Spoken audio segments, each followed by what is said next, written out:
Do you know about alchemical sexual alchemy? There's 33 vertebrates in your spine. There's 33 years in the life of Jesus. Christ, yeah. So this substance comes from your medulla, makes the trip down your spine to your sacrum, which is Christ coming down into human form. Yes. And if you don't squander that essence, that sexual essence, it ascends again and goes back up to heaven, which is your thing. It's also the story of Santa Claus. Why he comes down the chimney is because this juice or this whatever substance actually passes what's called the claustrum, which is where they got Santa Claus. So it goes down the chimney and back up the chimney.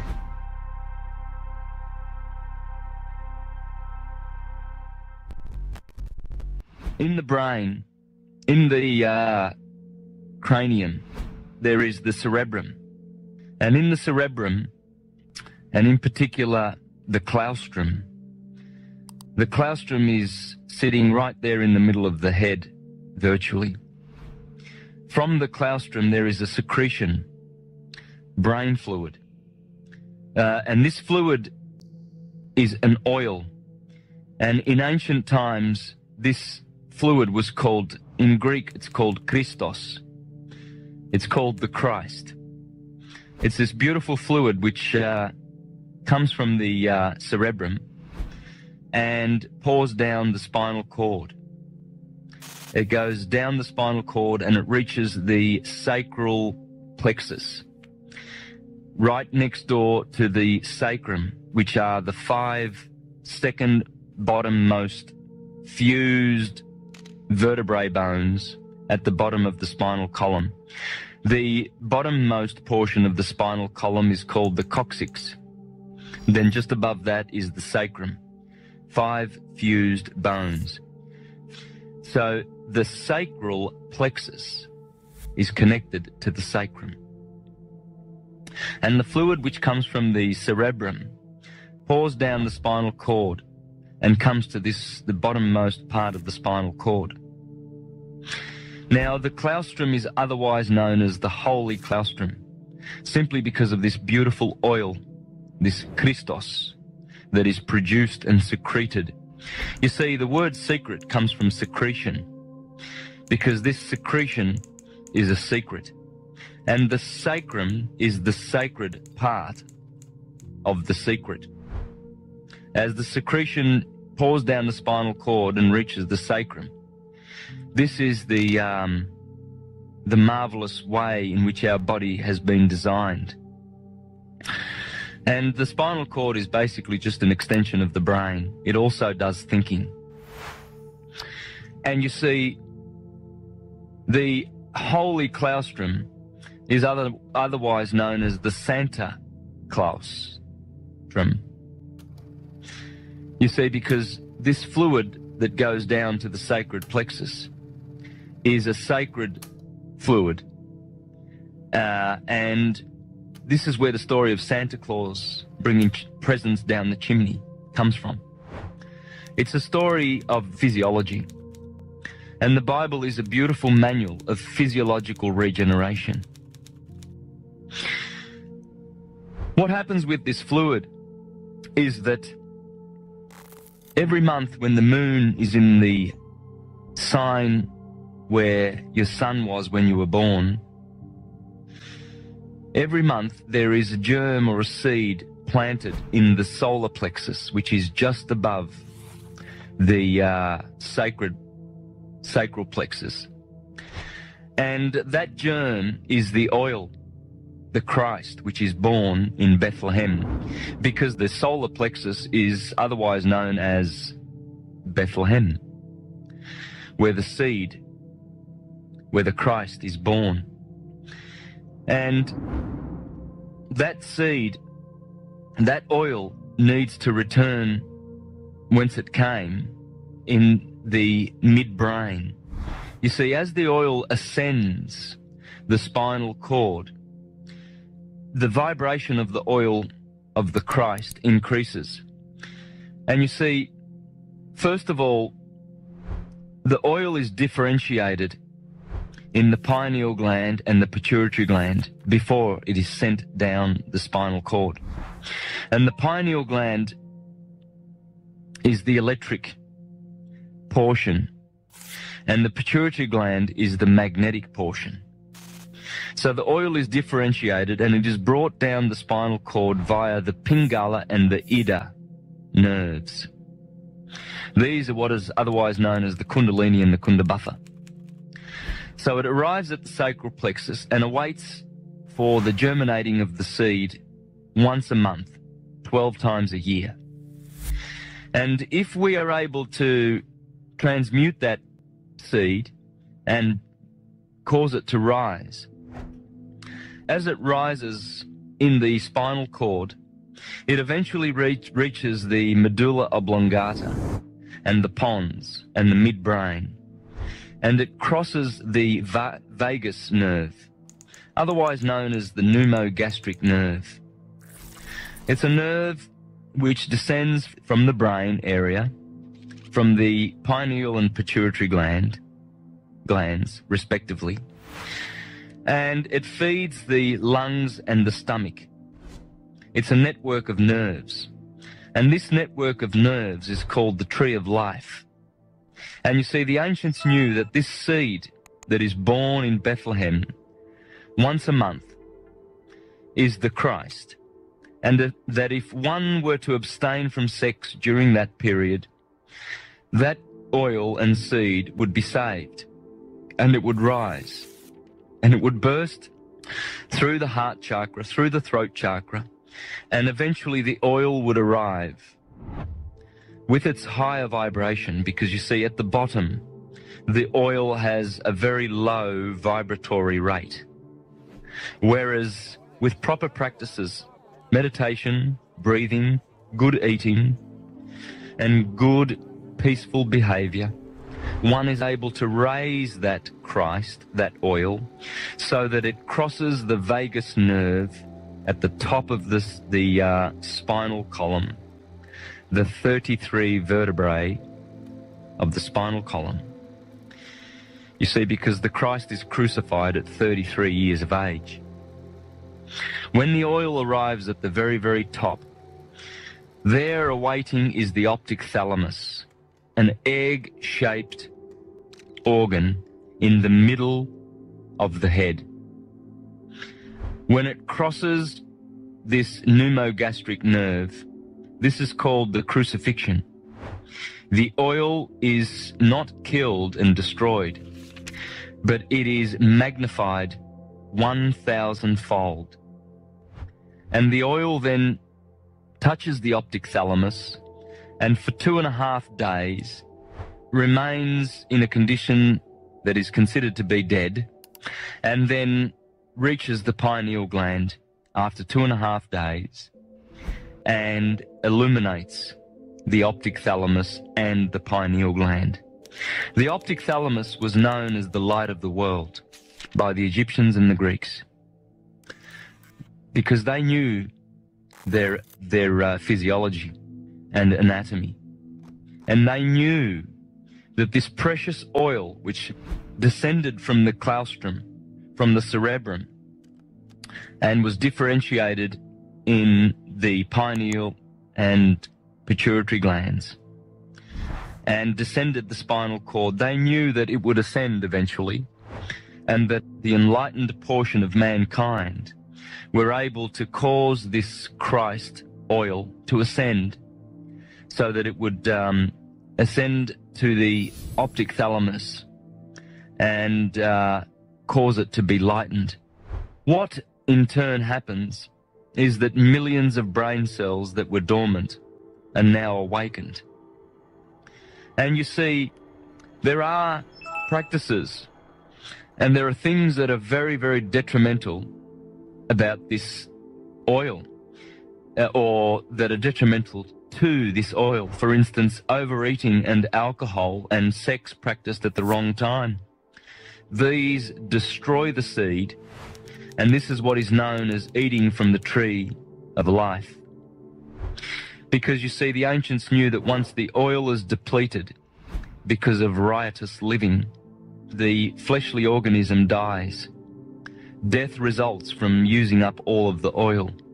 You see, the oil that descends from the cerebrum is known otherwise as the manna from heaven.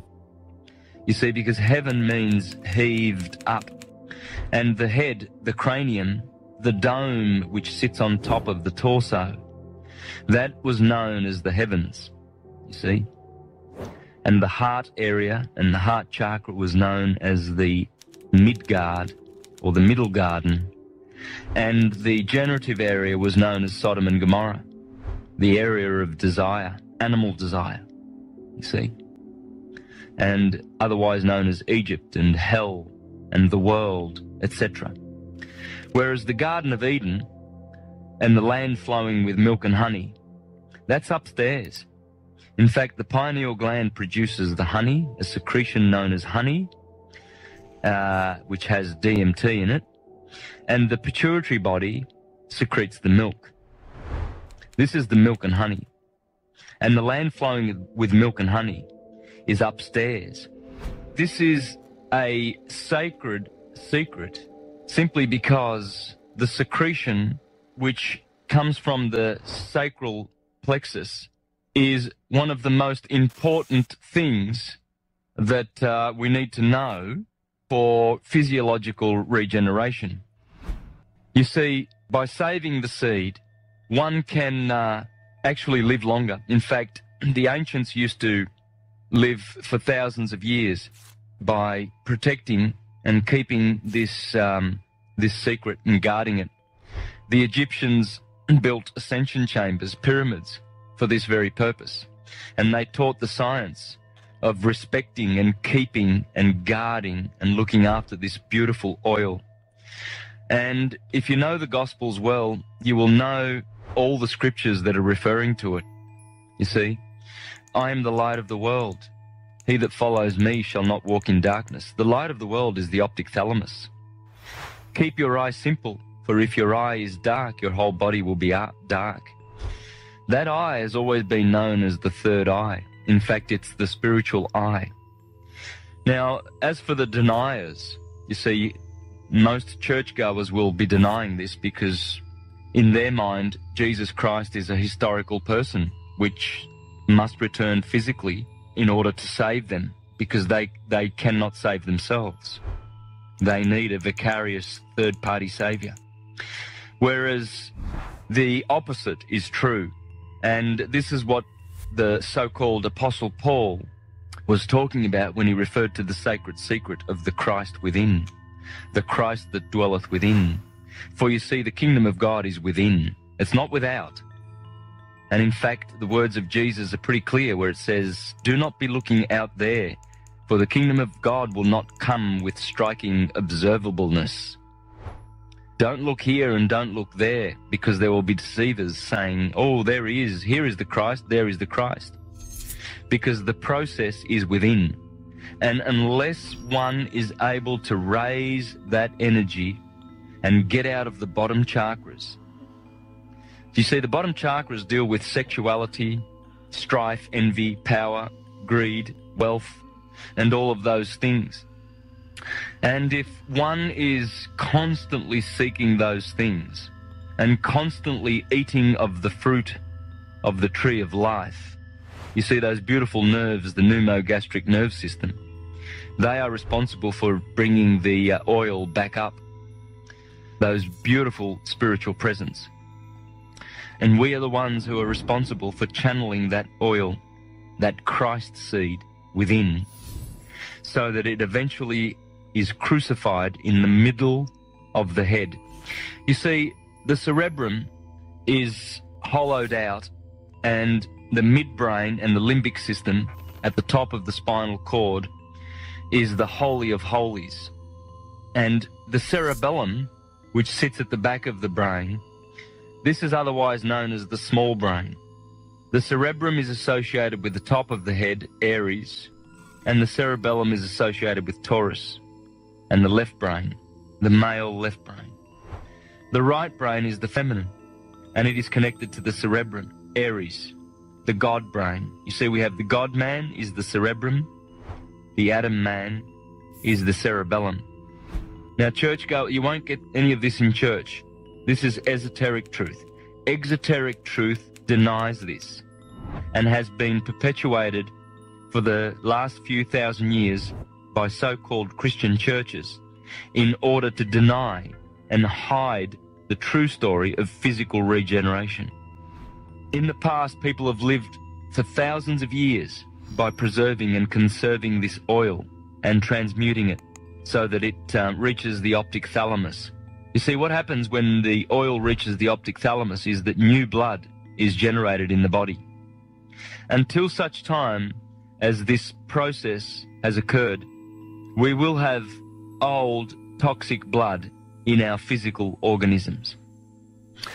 And in order to regenerate and produce new blood, the oil must be raised to the optic thalamus, and healing can occur. And as I said before, the millions of dormant brain cells are reactivated. And the heavens, the cerebrum, were awaiting the return of the prodigal son. You see, because we all have these dormant brain cells in our brains. Yes, because they have not returned any of the oil. And in the Bible, this is known as tithing.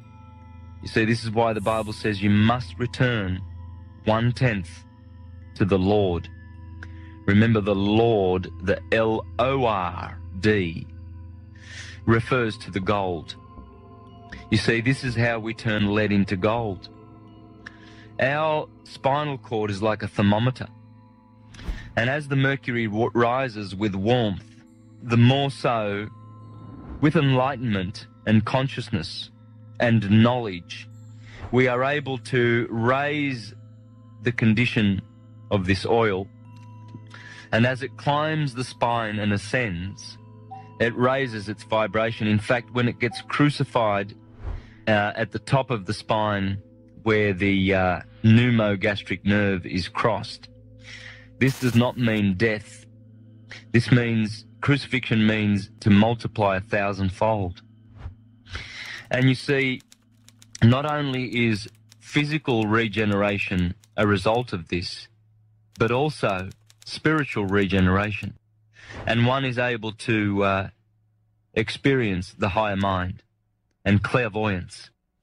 You see, mediumship occurs down in the solar plexus. There are 4 brains in the human body. The cerebrum, what is otherwise known as the God brain, the cerebellum, which is the man brain, the medulla oblongata, which is responsible for the involuntary actions in the body, such as breathing and blood circulation. And the 4th brain is the solar plexus, which is more related to the animal instinctive brain, which receives images from the ether, from the air, you see, just like the animals do, and they react correspondingly without reason and logic, instinctively. So you see, this is why it is so important to raise the oil, so that one can get out of the lower mind. The lower mind is the solar plexus, and wrought with problems. You see, ascension is within. One ascends to heaven, the heaved up place, the dome of the cerebrum. You see, those 2 flaps, those hollowed out hemispheres of the cerebrum, are otherwise known as the cherubim. You see, in the Bible, God says to Moses, you must build the Ark of the Covenant with 2 cherubim above the Ark, covering over. And inside the Ark shall be placed the manna and the law of God, the 2 tablets. Well, I'm here to tell you that the optic thalamus is the Ark of the Covenant. And the limbic system and the midbrain, the pons, the medulla oblongata, the pineal gland, these are the Holy of Holies. This is where one needs to return the good oil. In the middle of the head, there is something known as the hippocampus. The hippocampus is the little horse. This is the white horse that Jesus rides upon. There is something known as Ammon's horn. Yeah, absolutely. Ammon's horn in the middle of the head. Ammon's horn? Goodness me. Would that be in Jesus' name, Ammon, the same dude? Yeah, it would. We have the claustrum. We have the cerebrum, the covering angels, the cherubim, which cover over, because the cerebrum covers over the cerebellum and the midbrain and the optic thalamus and the pineal gland and the pituitary gland, otherwise known as Joseph and Mary. You see, these two are the ones that are responsible for sending the oil down the spine, down the spinal cord. And they are the ones that await the return of their son, who is born in Bethlehem, the solar plexus, once a month. Once a month, when the moon is in the sun sign that you were born under.